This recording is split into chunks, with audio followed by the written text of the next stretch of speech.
It may have slowed commercial air travel, but a lot more people apparently are getting on board now with traveling on a private jet. Companies are seeing a rising demand from people who are worried about exposure or cramped terminals in the age of COVID.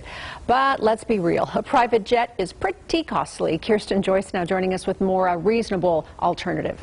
Denise, with 81% of North American travelers planning to fly domestically in the next 6 months, and folks reunited with family and loved ones, many for the first time this year, travelers are seeking less crowded and safer travel alternatives such as JSX. The Burbank, Las Vegas market to this day is our strongest market. Alex Wilcox is the CEO of JSX Airlines, stands for Joyful Simple Experience. A semi-private jet offered to the public minus the expensive price tag. You can fly for $89 one way. Our biggest airplanes have 30 seats on them. They're built for 50 seats, but we took some seats out to make some more room. It's all about convenience and time saved. Other airport terminals will tell you to show up at least 2 hours before your flight. We say, please don't show up until 20 minutes before your flight. We'd be wasting a lot of time. The airline started 5 years ago with a Concorde to Burbank route, followed by its most popular one, Burbank to Las Vegas. As many as 14 flights a day in each direction. Every hour, more or less on the hour. Doubling its number of flights every year until, of course, the pandemic hit.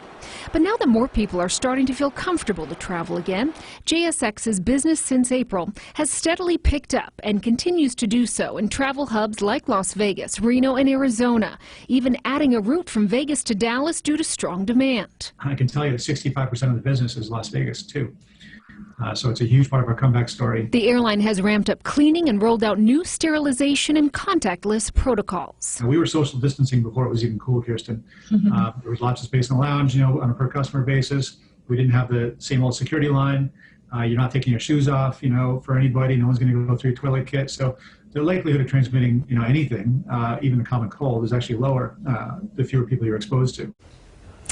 I asked Alex how he's able to make the flights so affordable. He says it's part of their efficiency model. They don't have constraints at terminals, don't have to wait for hundreds of people to board. If it costs $5,000 a flight for an hour and you divide that by 30 people, that's how you can get the reasonable amount to charge.